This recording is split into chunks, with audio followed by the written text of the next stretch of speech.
მოგესალმებით ძვირფასო მეგობრებო, ჩვენ ვაგრძელებთ საბაზო ბუღალტერიის კურსს ნოვარგიევი ბატონზე, კავკასიის უნივერსიტეტის ლექტორი და დღეს ჩვენ ვისაუბრებთ ბიზნესის წარმოების სამართლებრივ და საგადასახადო საკითხებზე. კერძოდ გავარჩევთ იურიდიული სამართლებრივ ფორმებს, როგორ შეიძლება მოხდეს ბიზნესის წარმოება, ვისაუბრებთ გადასახადების ტიპებზე, გადახდის ვადებზე, საგადასახადო ორგანოების ვალდებულებებზე და ასე შემდეგ. დავიწყოთ ისეთი საკითხებით, როგორიც არის სამოწარმოო საქმიანობის შინაარსი და მისი წარმოების ფორმები. სამოწარმოო საქმიანობა ეს არის მარჯვენიერი და არაერთჯერადი საქმიანობა, რომელიც მიზნად ემსახურება მოგების მიღებას და მისი წარმოება ხდება დამოუკიდებლად და ორგანიზებულად. სამოწარმოო საქმიანობასთან ერთად მნიშვნელოვანი არის ჩამოთვალოთ ის საქმიანობა, რომელიც არ განეკუთვნება ასეთს. კერძოდ, თუ ფიზიკური პირი ეწევა შემდეგ საქმიანობას, ეს არ იქნება განხილული საქართველოს მოქმედი კანონმდებლობით, როგორც სამოწარმოო საქმიანობა. ესენი არის სახელმწიფო, სამედიცინო, საკონსულტაციო, არქიტექტურული, საადვოკატო, სასოფლო-სამეურნეო, საპრიო-სამეურნეო საქმიანობა. ანუ ყველა ეს საქმიანობა, თუ კი მას ეწევა ფიზიკური პირი, არ არის განხილული როგორც სამოწარმოო საქმიანობა.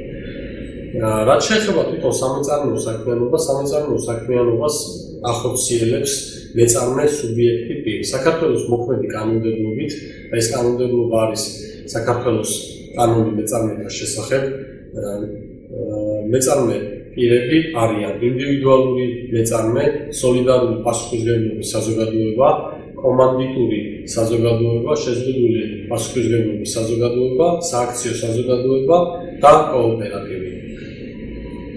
ეხლა მოკლედ ვისაუბროთ თითოეულ მათგანზე და ნახოთ თუ რა ნიშან-თვისებით გამოირჩევა ესა თუ ის ფორმა. პირველ რიგში დავიწყოთ საუბარი ინდივიდუალურ მეწარმეზე. ინდივიდუალური მეწარმე არ არის იურიდიული პირი, თუმცა მისი რეგისტრაცია სავალდებულოა და რეგისტრაციის განხორციელება შესაძლებელი არის საქართველოს მთელ ტერიტორიაზე შესაბამის ადგილებში. კერძოდ ესენი არის საჯარო რეესტრის ეროვნული სააგენტო.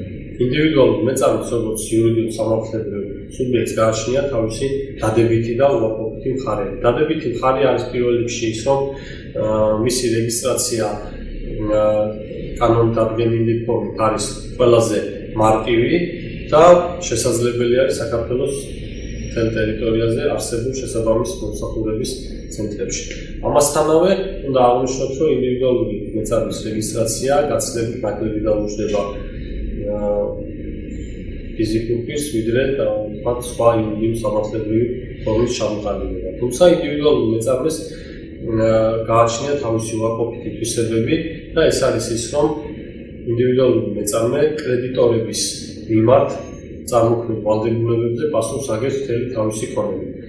მარტივად რომ ვთქვათ, თუ კი ინდივიდუალურ მეწარმეს გააჩნია დავალიანება მოწოდებლების მიმართ პირობითად 10,000 ლარის ოდენობით, ხოლო მისი აქტივები ან სხვა მატერიალური სახსრები შეადგენს მხოლოდ და მხოლოდ 7,000 ლარს, დანარჩენი 3,000 ლარის ანაზღაურება კრედიტორებზე მოხდება ინდივიდუალური მეწარმეს პირადი ქონების მეშვეობით.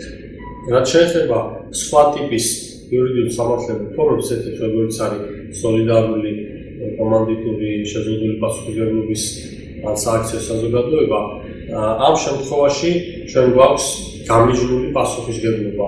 კერძოდ, შეზღუდული პასუხისმგებლობის საზოგადოება და სააქციო საზოგადოება და მისი მფლობელები თავიანთი პირადი ქონებით პასუხს არ აგებენ კომპანიის ვალდებულებებზე.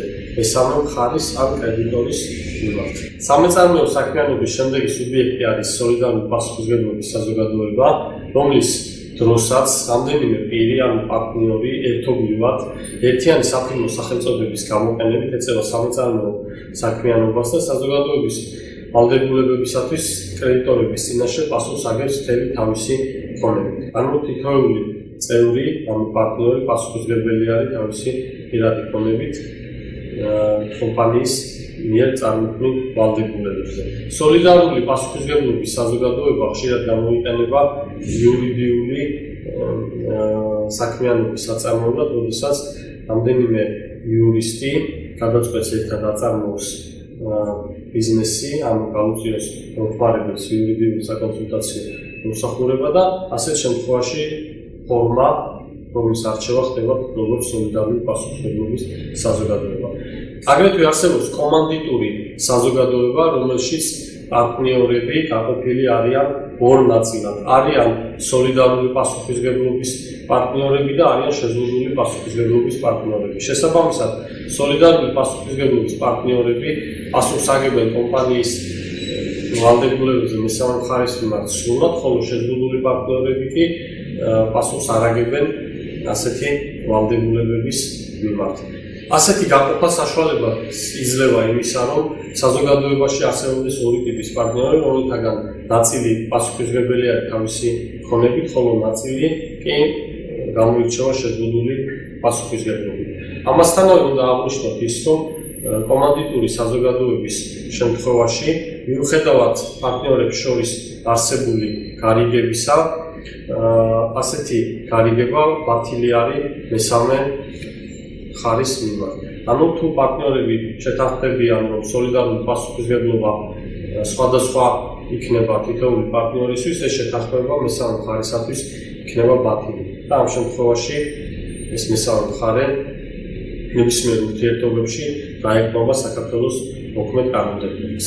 სამეწარმეო საქმიანობის შემდეგი სუბიექტი არის შეზღუდული პასუხისმგებლობის საზოგადოება, რომელიც საქართველოში ერთ-ერთი ყველაზე გავრცელებული ფორმა არის ბიზნესის წარმოებისა. შეზღუდული პასუხისმგებლობის შემთხვევაში კომპანიის მფლობელები, ანუ პარტნიორები პასუხს არ აგებენ კომპანიის ვალდებულებებზე თავისი პირადი ქონებით. შეზღუდული პასუხისმგებლობის საზოგადოების შექმნა, ჩამოყალიბება შეუძლია ერთ ადამიანს და უნდა აღვნიშნოთ, რომ საწარმოს პარტნიორთა შეთანხმება პასუხისმგებლობის შემცირებაზე ბათილია მესამე მხარის მიმართ. ანუ ეს იმას ნიშნავს, რომ თუკი პარტნიორები შეთანხმდნენ იმაზე, რომ მათი პასუხისმგებლობა მესამე მხარის მიმართ გარკვეულად შემცირდეს, ასეთი შეთანხმება ბათილი იქნება მესამე მხარისთვის. შეზღუდული პასუხისმგებლობის საზოგადოების მფლობელებს, როგორც აღვნიშნეთ, ეწოდებათ პარტნიორები და მათ გააჩნიათ წილი შეზღუდული პასუხისმგებლობის საზოგადოების კაპიტალში.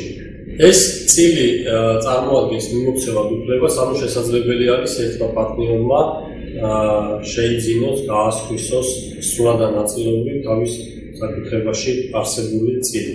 შეზღუდული პასუხისმგებლობის საზოგადოების პარტნიორთა უფლება, მოვალეობები და წილების განაწილების წესი რეგულირდება საზოგადოების წესდებით. წესდება ეს არის დოკუმენტი, რომელსაც შეზღუდული პასუხისმგებლობის საზოგადოების დაფუძნებისას შეიმუშავებენ პარტნიორები საქართველოს მოქმედ კანონმდებლობაზე დათმობით. წესდებით განისაზღვრება ის წესი, თუ როგორ მოხდება პარტნიორების მიერ ხმის უფლებების განაწილება, ან მოგების განაწილება, ან შეზღუდული პასუხისმგებლობის საზოგადოების მართვა. საზოგადოების დაფუძნებისას პარტნიორები უნდა შეთანხმდნენ წილების გადანაწილებაზე და დათმან კაპიტალში მათი შენატანის ოდენობა. შენატანი შეიძლება იყოს მატერიალური ან არამატერიალური ფორმით, ფულადი ფორმით, ან გაწეული მომსახურების ან გასაწევი მომსახურების სახით. ეს იმას ნიშნავს, რომ როდესაც კომპანია დაფუძნდება, თითოეულ პარტნიორს განისაზღვრება მის შესაბამისი წილი და ვადა, რა ვადაშიც უნდა მოახდინოს ამ წილის შევსება. აგრეთვე ფორმა. კერძოდ ეს შეიძლება მოხდეს ფულადი შენატანით, ქონებრივი შენატანით ან სხვა ტიპის შენატანით. როგორც აღვნიშნეთ, წესდებაში განისაზღვრება შენატანის სახეობა და მისი შეტანის ვადა და პარტნიორს განისაზღვრება დრო, რომლის მანძილზეც მან უნდა მოახდინოს წესდებულ კაპიტალს შენატანის განხორციელება. თუკი ამ ვადის გასვლისას პარტნიორმა არ მოახდინა შენატანის განხორციელება, მაშინ წესდების საფუძველზე შესაძლებელი არის ამ პარტნიორმა დაკარგოს წილი. წესდებით აგრეთვე შეიძლება განისაზღვროს, რომ გადაწყვეტილების მიღებისას პარტნიორების ხმის უფლება ან პარტნიორთა შორის მოგების განაწილება მოხდეს მათი წილების არაპროპორციულად. მაგალითად, თუ შეზღუდული პასუხისმგებლობის საზოგადოებას ჰყავს 5 თანაბარი წილის მქონე პარტნიორი, ანუ თითოეული მათგანი ფლობს 20% წილს. წესდების მიხედვით შესაძლოა განსაზღვრული იყოს ეს შემთხვევა, რომ ერთმა ან რამდენიმე პარტნიორმა მიიღოს კომპანიის მოგებიდან 20%-ზე მეტი ან ნაკლები წილი. ამ შემთხვევაში ეს რეგულირდება საზოგადოების წესდებით. შეზღუდული პასუხისმგებლობის საზოგადოებას გააჩნია თავისი მმართველობითი ორგანო, ეს არის პარტნიორთა კრება, რომელიც ახდენს კომპანიის მართვას და პირველ რიგში პარტნიორთა კრება ნიშნავს დირექტორს, რომელიც წარმოადგენს ამ შემთხვევაში კომპანიის მმართველს. პარტნიორთა კრების უფლებებში დირექტორის არჩევის, დანიშვნის ან შეცვლის პრეროგატივა. პარტნიორთა კრება აგრეთვე ახდენს კომპანიის ფინანსური და სამეურნეო საქმიანობის ანგარიშის განხილვას დადგენილი პერიოდებით, როგორც ეს განსაზღვრული არის კომპანიის წესდებით. სამეწარმოო საქმიანობის შემდეგი სუბიექტი არის სააქციო საზოგადოება, რომელიც არის საზოგადოება, რომლის კაპიტალი დაყოფილი არის წესდებით განსაზღვრული კლასისა და რაოდენობის აქციებად. აქცია ეს არის არამატერიალიზებული სახელობითი ფასიანი ქაღალდი, რომელიც ადასტურებს სააქციო საზოგადოების ვალდებულებას პარტნიორის მიმართ და აქციონერის უფლებებს სააქციო საზოგადოებაში. ანუ ეს ნიშნავს იმას, რომ საზოგადოების დაფუძნებისას წესდების საფუძველზე განისაზღვრება გამოშვებული აქციების რაოდენობა და ეს აქციები გადაეცემა აქციონერებს მათი წილების შესაბამისად. სააქციო საზოგადოების დაფუძნებისას კაპიტალის ოდენობა შესაძლოა იყოს ნებისმიერი და მისი განსაზღვრა მხოლოდ და მხოლოდ წესდების საფუძველზე მოხდება. სააქციო საზოგადოების შემთხვევაში, ისევე როგორც შეზღუდული პასუხისმგებლობის შემთხვევაში, მისი მფლობელები, ანუ აქციონერები საზოგადოების ვალდებულებებზე თავიანთი პირადი ქონებით პასუხს არ აგებენ. ხოლო თვითონ სააქციო საზოგადოება კრედიტორების წინაშე პასუხისმგებელი არის მთელი თავისი ქონებით. სააქციო საზოგადოების აქციები წარმოადგენს უფლებას, რომლის გადაცემა შესაძლებელი არის. ანუ აქციონერს აქვს უფლება აქციები სრულად ან ნაწილობრივ გაყიდოს სხვა მესამე მხარეზე. სააქციო საზოგადოება წარმოადგენს ერთგვარად უფრო რთულ ფორმას, ვიდრე შეზღუდული პასუხისმგებლობის საზოგადოება, რომელსაც გაცილებით მეტი უფლებამოვალეობები და ანგარიში ვალდებულება გააჩნია, ვიდრე შეზღუდული პასუხისმგებლობის საზოგადოებას. აქციონერის სააქციო საზოგადოების მართვის ორგანო არის აქციონერთა კრება, ან სამოქალაქო საბჭო, რომელიც იღებს გადაწყვეტილებას საზოგადოების საქმიანობის შესახებ, დირექტორის ან დირექტორების დანიშვნისა და გათავისუფლების შესახებ და ასე შემდეგ. არსებობს რიგი სააქციო საზოგადოებებისა, რომლებიც განსაკუთრებული ანგარიშვალდებულებით სარგებლობს. ასეთი არის სააქციო საზოგადოება, რომლის აქციები ივაჭრება საქართველოს საფონდო ბირჟაზე. თუ სააქციო საზოგადოების აქციები ივაჭრება საქართველოს საფონდო ბირჟაზე, მაშინ ასეთი საზოგადოება ვალდებული არის დადგენილი პერიოდულობით საქართველოს საფონდო ბირჟას წარუდგინოს ფინანსური ანგარიში კომპანიის სამეურნეო და საფინანსო საქმიანობის შედეგებზე. შემდეგი ფორმა სამეწარმოო საქმიანობისა, ეს არის კოოპერატივი. კოოპერატივი სრულიად განსხვავებული ფორმა არის ზემოთ ჩამოთვლილი ყველა ფორმისგან. კოოპერატივი ეს არის ესეთი იურიდიული პირი, რომლის საქმიანობა მიმართული არის კოოპერატივის წევრთა მეურნეობის განვითარებასა და შემოსავლის გადიდების მიზნით. ანუ ეს არის პირთა ერთობლიობა, რომლებიც გადაწყვეტენ აწარმოონ ერთობლივი საქმიანობა და ამ საქმიანობის მიზანი არის უმეტეს შემთხვევაში არა მოგების მიღება, არამედ ამ კოოპერატივის წევრების მოთხოვნილებების დაკმაყოფილება. მაგალითად, კოოპერატივს მიეკუთვნება ნედლეულის მოუპოვებელი კოოპერატივი, რომლებიც ნედლეულს მოიპოვებენ საკუთარი წევრებისთვის, ან ეს შეიძლება იყოს სასოფლო სამეურნეო ან სარეწაო პროდუქციის ერთობლივი გასაღების კოოპერატივები. ამ ჩამონათვალიდან ჩანს, რომ კოოპერატივის ფუნქციონირების მიზანი არ არის აუცილებელი იყოს მოგების მიღება, არამედ მათი წევრების სამეურნეო მოთხოვნილებების დაკმაყოფილება. ფაქტობრივად ჩვენ ჩამოთვალეთ საქართველოს კანონმდებლობით დადგენილი სამეწარმეო საქმიანობის სუბიექტები და მოკლედ მიმოვიხილეთ თითოეული მათგანი. აღსანიშნავი არის, რომ ნებისმიერი სუბიექტის საწარმოებლად აუცილებელი არის პირველ რიგში მათი რეგისტრაცია დადგენილი წესით. რეგისტრაცია ხდება მეწარმეთა და არასამეწარმეო იურიდიული პირების რეესტრში. ანუ მას ასეთ რეგისტრაციას ახორციელებს საჯარო რეესტრის ეროვნული სააგენტო. ამ საკითხით ჩვენ დავასრულეთ მიმდინარე ლექციის ის ნაწილი, რომელიც ეხებოდა სამეწარმეო სუბიექტებს, მათ ტიპებს და გადავიდეთ მეორე ნაწილზე, რომელიც უპირატესად გადასახადებს და გადასახადის გადამხდელებს და გადასახადი ორგანოებს და მათ ურთიერთობას ეძღვნება. პირველ რიგში დავიწყოთ გადასახადის ცნებით. გადასახადი ეს არის სავალდებულო უპირობო ფულადის შენატანი ბიუჯეტში, რომელსაც იხდის გადასახადის გადამხდელი. გადასახადი საქართველოს მოქმედი კანონმდებლობით არის ორი ტიპის. საერთო სახელმწიფოებრივი გადასახადი, რომელიც საერთო არის ყველა სამეწარმეო, რომელიც საერთო არის ყველა გადასახადის გადამხდელისთვის და ადგილობრივი გადასახადი, რომელსაც ადგენს ადგილობრივი თვითმმართველობის ერთეულები და ეს გადასახადი თავისი განაკვეთის მხრივ შესაძლოა განსხვავებული იყოს სხვადასხვა ადგილობრივი თვითმმართველობის მიხედვით. საერთო სახელმწიფოებრივი გადასახადები არის საშემოსავლო გადასახადი, მოგების გადასახადი, დამატებული ღირებულების გადასახადი, ან იგივე დღეგ აქციზის გადასახადი და იმპორტის გადასახადი. ეს იმას ნიშნავს, რომ მათი განაკვეთი არის უცვლელი საქართველოს მთელ ტერიტორიაზე.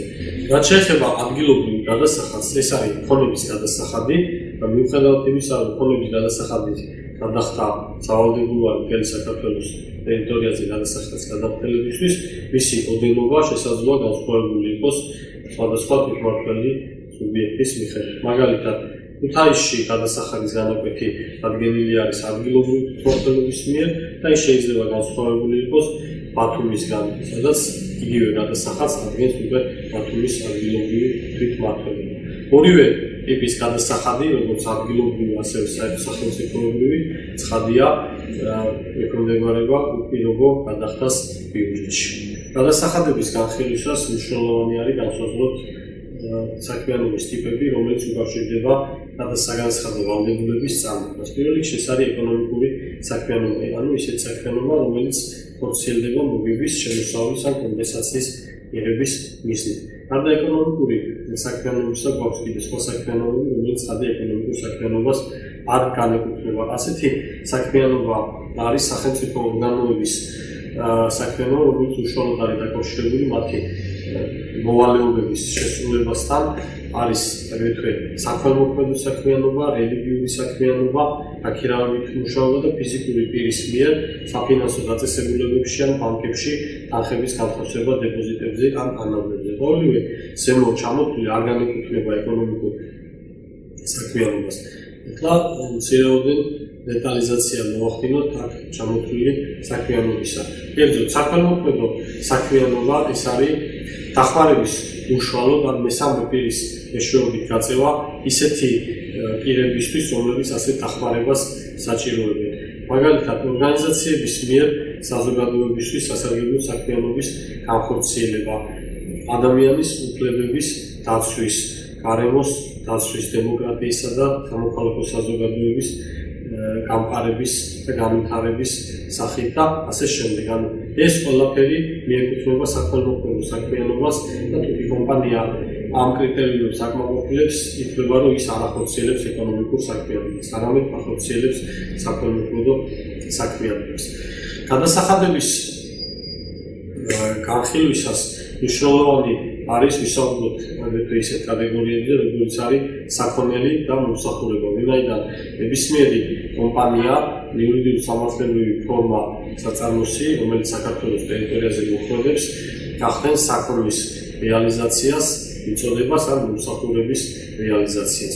შესაბამისად, საქონელი არის მატერიალური ან არამატერიალური ქონება, მათ შორის ელექტროენერგია, გაზი, წყალი, რომელიც შეიძლება გაიყიდოს და მის სანაცვლოდ კომპანიამ მიიღოს კომპენსაცია ფულადი ან არაფულადი ფორმით.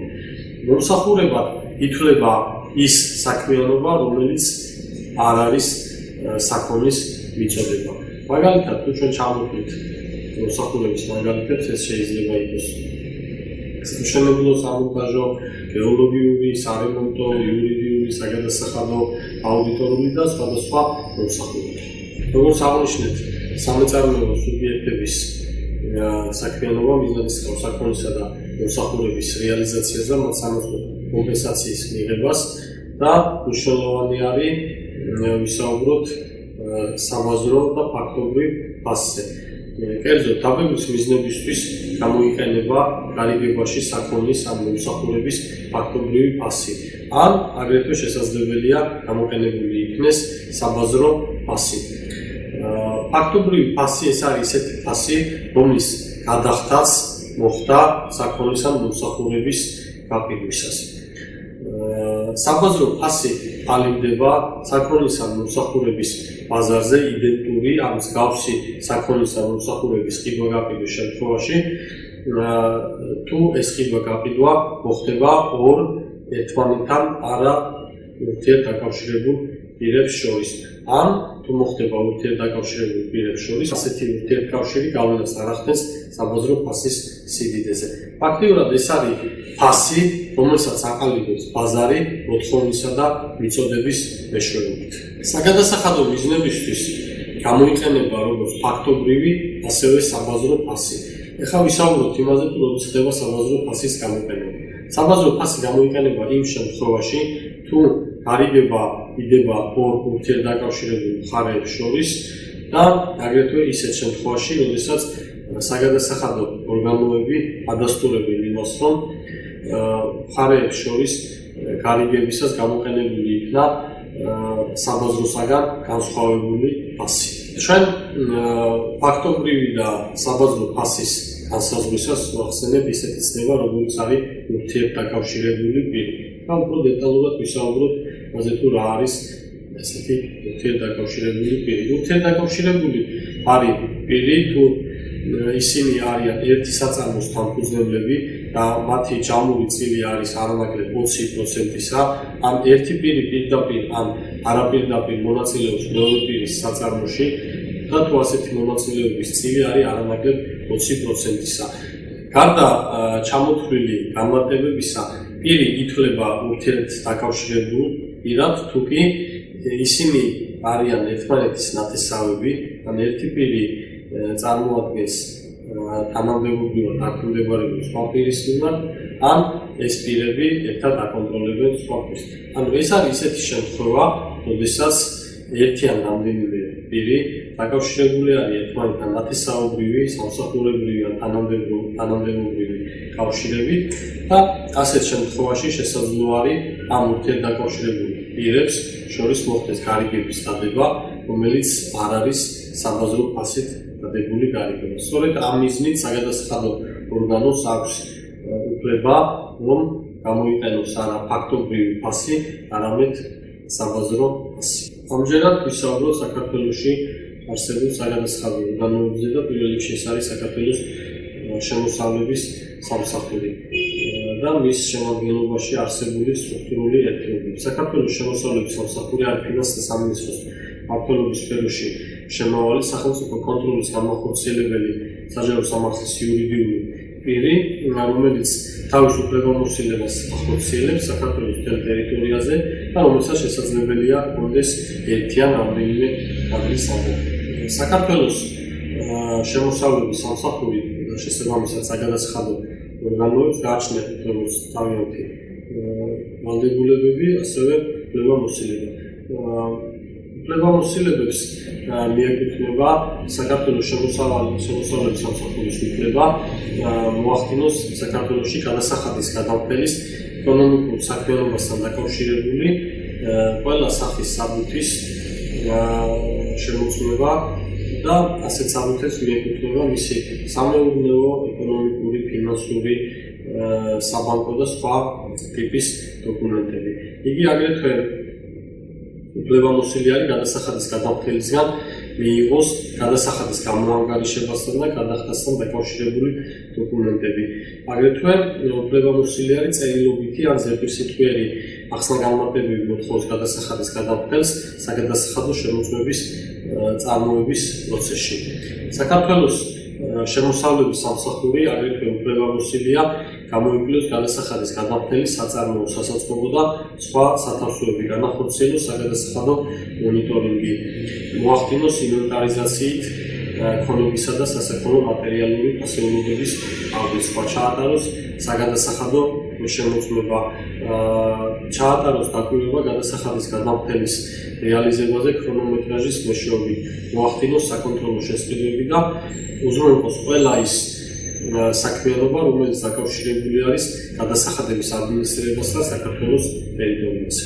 საგადასახადო ორგანოებს აგრეთვე უფლება აქვს დამოუკიდებლად განსაზღვრონ გადასახადის გადამხდელის საგადასახადო ვალდებულების მოცულობა საგადასახადო ორგანოში არსებული ინფორმაციის გამოყენებით. გამოიყენოს სანქცია იმ გადამხდელის მიმართ, რომელიც არ გვაქვს საქართველოს მოქმედ საგადასახადო კანონმდებლობას. გადასახადის გადამხდელისგან დადგენილ ვადაში ამოიღონ გადაუხდელი გადასახადი. ან საგადასახადო კანონმდებლობის დარღვევის ფაქტებზე შეადგინონ ადმინისტრაციულ სამართალდამცავთა მოქმედი და მიიღონ დადგენილი ადმინისტრაციული სახდელის დაკისრების შესახებ გადაწყვეტილება.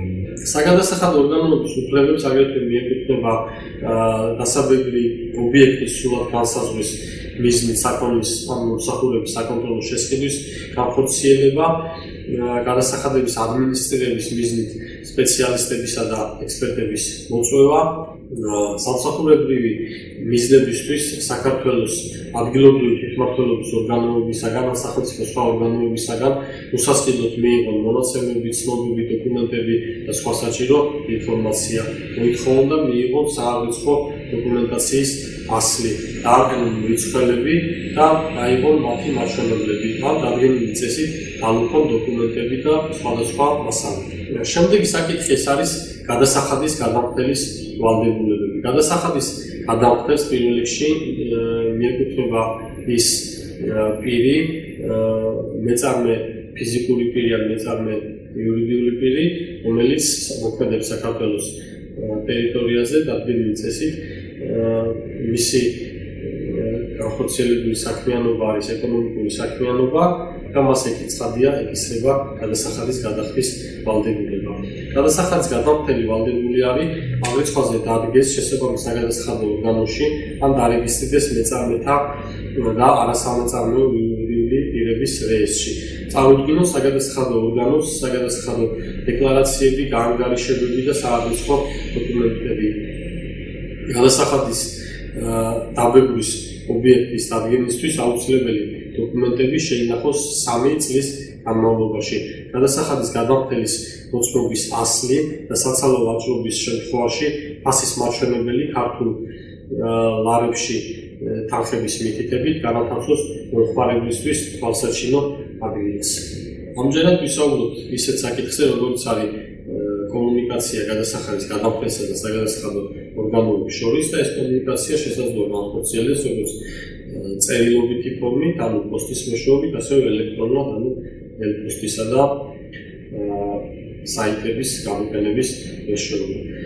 წერილობითი დოკუმენტების და ელექტრონული დოკუმენტების ჩაბარებისათვის გამოიყენება როგორც აღმოჩნდა პოსტა და საგადასახადო პორტალი. მაგალითად, წერილობითი დოკუმენტი ფიზიკური პირისთვის ჩაბარებულად ითვლება, თუ დოკუმენტი ჩაბარდა ადრესატს პირადად, ან პირის უფლებამოსილად კანონიერ წარმომადგენელს, ან პოსტით მივიდა მის საცხოვრებელ ადგილზე და ჩაბარდა ამ პირთან ცხოვრებ ოჯახის რომელიმე სრულწლოვან წევრს, ან მეწარმე ფიზიკური პირის საქმიანობის ადგილზე ჩაბარდა ეს დოკუმენტი კანცელარიას ან მის მსგავს სტრუქტურულ ერთეულს.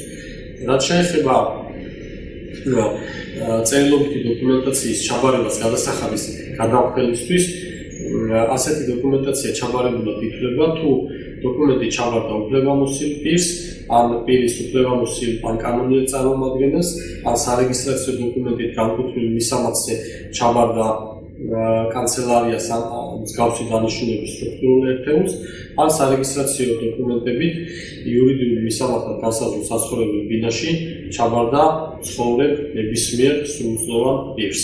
დოკუმენტის ჩაბარება დასტურდება მის მეორე ეგზემპლარზე ან ფოსტის შესაბამის დოკუმენტზე მიუღების ხელმოწერით. იქვე აღინიშნება მიუღების სახელი, გვარი და ადრესათან მისი დამოკიდებულება, აგრეთვე დოკუმენტის ჩაბარების თარიღი.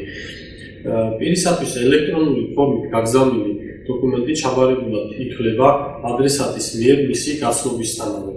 ან თუ ადრესატი ასეთ დოკუმენტს არ გაეცნო, მაშინ გაგზავნიდან, ანუ განთავსებიდან 30 დღეს ითვლება, რომ ეს დოკუმენტი არის ჩაბარებული.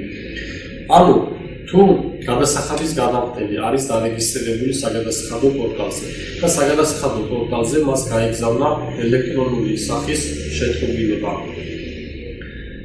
თუ გადასახადის გადამხდელმა ეს შეტყობილება 30 დღის ვადაში არ წაიკითხა, ის ავტომატურად ითვლება წაკითხულად. შესაბამისად, საკმაოდ მნიშვნელოვანი არის საგადასახადო ურთიერთობაში ნებისმიერი შეტყობინების დროულად წაკითხვა, იქნება ის საფოსტო გზავნილით მიღებული შეტყობინება თუ ელექტრონული ფორმით პორტალზე დატვირთული შეტყობინება. ახლა გამოვხილოთ ის შემთხვევა, როდესაც ვერ მოხერხდა საგადასახადო ორგანოების მიერ გადასახადის გადამხდელზე ან პირზე შეტყობინების ჩაბარება. ეს შესაძლოა მოხდეს იმ შემთხვევაში, თუ საგადასახადო ორგანომ ორჯერ გაუგზავნა წერილიან შეტყობინება პირს, თუმცა მისი ადგილსამყოფელი ვერ გინდება, ან არსებულ ადგილსამყოფელზე ვერ მოხერხდა გზავნილის ჩაბარება. ან თუ პირს არ გააჩნია ელექტრონული პორტალი და შესაბამისად ვერ მოხდა მასზე ელექტრონული შეტყობინების გაგზავნა. ამ შემთხვევაში საგადასახადო ორგანო უფლებამოსილი არის ეს შეტყობინება გაავრცელოს საჯაროდ. საჯარო შეტყობინებაში იგულისხმება მისი განთავსება შესაბამის ვებ-გვერდზე და ასეთი განთავსებიდან 20 დღის ვადაში ითვლება, რომ ეს შეტყობინება ჩაბარდა ადრესატს. ეხლა ვისაუბროთ ისეთ საკითხზე, როგორც არის საგადასახადო ვალდებულების შესრულება პირის გარდაცვალების შემთხვევაში. თუ პირი გარდაიცვალა, პირველ რიგში უნდა დადგინდეს დაიყო მისი საგადასახადო ვალდებულება გარდაცვალების მომენტისათვის. შემდგომ გარდაცვლილი პირის საგადასახადო დავალიანების გადახდა ეკისრება მის მემკვიდრეს სამკვიდრო ფორმებაში მისი წილის პროპორციულად სამკვიდრო მოწმობის მიღების დღიდან. გარდაცვლილი პირის საგადასახადო დავალიანება არის მისი გარდაცვალების თარიღის მიხედვით არსებული საგადასახადო დავალიანება. გარდაცვლილი პირის მემკვიდრე ვალდებული არის შეატყობინოს საგადასახადო ორგანოს სამკვიდრო მოწმობის აღების შესახებ, თუ მისთვის ცნობილი არის, რომ გარდაცვლილ პირს გააჩნდა საგადასახადო ვალდებულებები.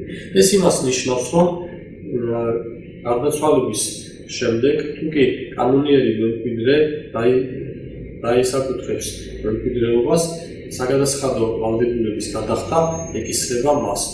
შესაძლებელი არის თუ არა მემკვიდრემ არ გადაიხადოს გარდაცვლილი პირის საგადასახადო ვალდებულება. შესაძლებელი არის იმ შემთხვევაში, თუ კი იგი კანონით დადგენილი წესებით უარს იტყვის მემკვიდრეობაზე. აგრეთვე გარდაცვლილი პირის საგადასახადო დავალიანება ჩამოიწერება, თუ გარდაცვლილ პირს არ ყავს მემკვიდრე. ან იმ შემთხვევაში, თუ გარდაცვლილი პირის საგადასახადო დავალიანების მოცულობა აღემატება მემკვიდრეობით მიღებული ფონების ღირებულებას საგადასახადო დავალიანების დარჩენილი თანხის მოდელებით.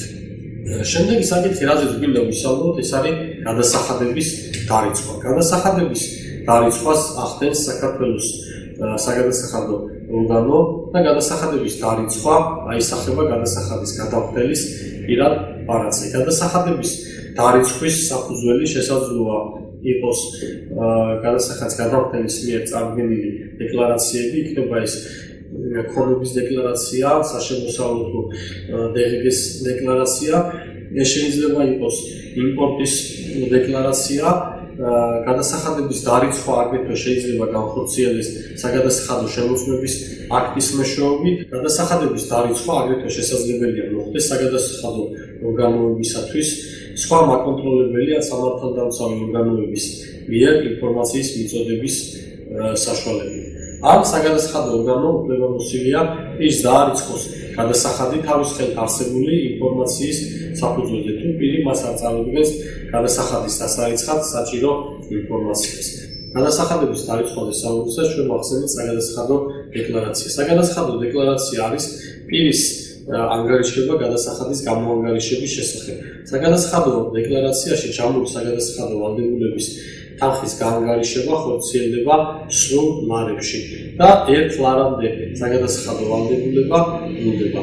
საგადასახადო დეკლარაცია ფაქტიურად არის დოკუმენტი, რომლის მეშვეობითაც გადასახადის გადამხდელი ატყობინებს საგადასახადო ორგანოებს გადასახადის ოდენობის და გადახდის ვადების შესახებ. საგადასახადო დეკლარაციის წარდგენა შესაძლებელია მოხდეს როგორც პოსტის მეშვეობით, ასევე ელექტრონულად გაგზავნის მეშვეობით. დღესდღეობით საქართველოში გადასახადების დეკლარირება ხდება ელექტრონული პორტალის მეშვეობით, რომლის ადმინისტრირებასაც ახორციელებს საქართველოს შემოსავლების სამსახური. პირს შეუძლია არ წარადგინოს საგადასახადო ორგანოებში დეკლარაცია და ამ შემთხვევაში ითვლება, რომ მან წარადგინა დეკლარაცია, რომლის საფუძველზე გადასახდელად დასაეცა გადასახადის თანხა ნულის ტოლი არის. ანუ ამ დეკლარაციით მას არ აქვს გადასახადის გადახდის ვალდებულება. თუკი შემდგომ პერიოდში გადასახადის გადამხდელი იმავე საგადასახადო პერიოდისათვის წარადგენს დაზუსტებულ დეკლარაციას, ჩაითვლება, რომ გადასახადის გადამხდელმა დაგვიანებით წარმოადგინა დეკლარაცია. მაგალითად, ივლისის თვეში გადასახადის გადამხდელმა არ გააგზავნა შემოსავლების სამსახურში DGG-ს დეკლარაცია, ხოლო აგვისტოს თვეში გააგზავნა დაზუსტებული დეკლარაცია, რომელშიც მიუთითა შესაბამისი თანხები. ეს ნიშნავს იმას, რომ გადასახადის გადამხდელმა დაგვიანებით მოახდინა ივლისისთვის DGG-ს დეკლარაციის წარდგენა საგადასახადო ორგანოებისა. გადასახადის გადამხდელს დეკლარაციების წარდგენისათვის აქვს სხვადასხვა პერიოდილობა. კერძოდ, საშემოსავლო და DGG-ს დეკლარაციების წარდგენა ხდება ყოველთვიურად. მოგების გადასახადის დეკლარაციისა და ქონების გადასახადის დეკლარაციის წარდგენა ხდება ყოველწლიურად. გადასახადის გადამხდელს უფლება აქვს 3 თვით გადაავადოს დეკლარაციის წარდგენის პროცესი. თუმცა ამ შემთხვევაში მას გადახდილი უნდა ჰქონდეს გადასახადების სავარაუდო ოდენობა, ვინაიდან დეკლარაციის წარდგენის გადავადება არათავისუფლებს მას გადასახადის გადახდის ვალდებულებისგან.